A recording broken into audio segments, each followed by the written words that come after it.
Assalamualaikum warahmatullahi wabarakatuh.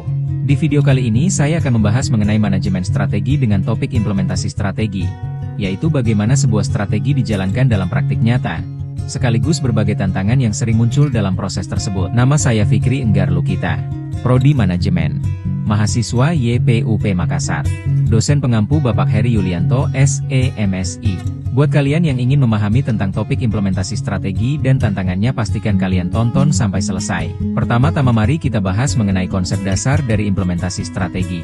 Implementasi strategi merupakan fase krusial dalam manajemen strategi karena pada fase inilah perusahaan menerjemahkan strategi yang telah diformulasikan ke dalam tindakan nyata agar tujuan organisasi dapat tercapai secara efektif dan efisien. Menurut saya, manajemen strategi bukan sekadar rencana di atas kertas, melainkan siklus dinamis antara perencanaan dan eksekusi untuk memastikan organisasi tetap relevan di lingkungan yang terus berubah. Manajemen strategi terdiri dari perumusan strategi di mana perusahaan menentukan visi, misi, dan strategi.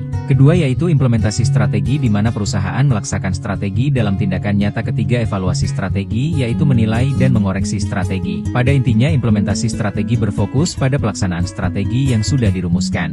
Selanjutnya, implementasi strategi adalah proses menerjemahkan strategi ke dalam tindakan operasional di mana perusahaan mengubah rencana tersebut menjadi program, kebijakan dan aktivitas dengan cara mengalokasikan sumber daya agar tujuan tercapai.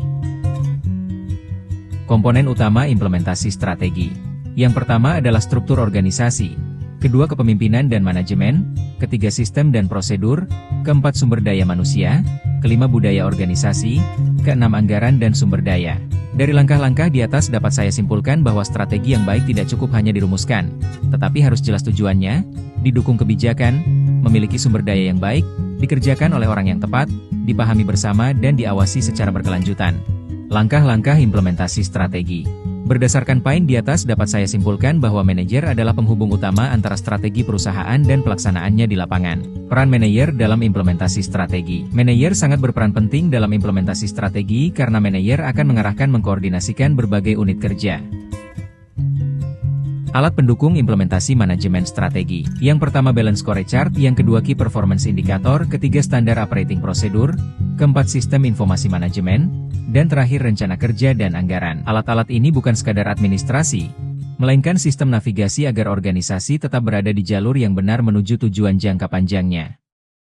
Meskipun strategi sudah dirumuskan dengan baik, implementasi sering menghadapi hambatan internal organisasi, hambatan sumber daya, hambatan manusia dan budaya organisasi, hambatan komunikasi dan lain-lain.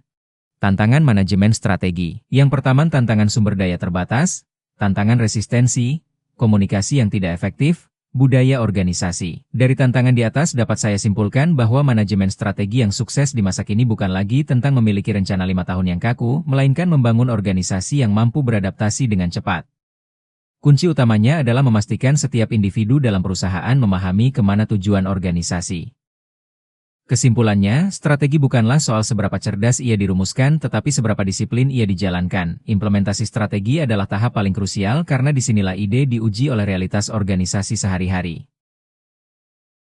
Baiklah teman-teman, sekian rangkaian presentasi kali ini.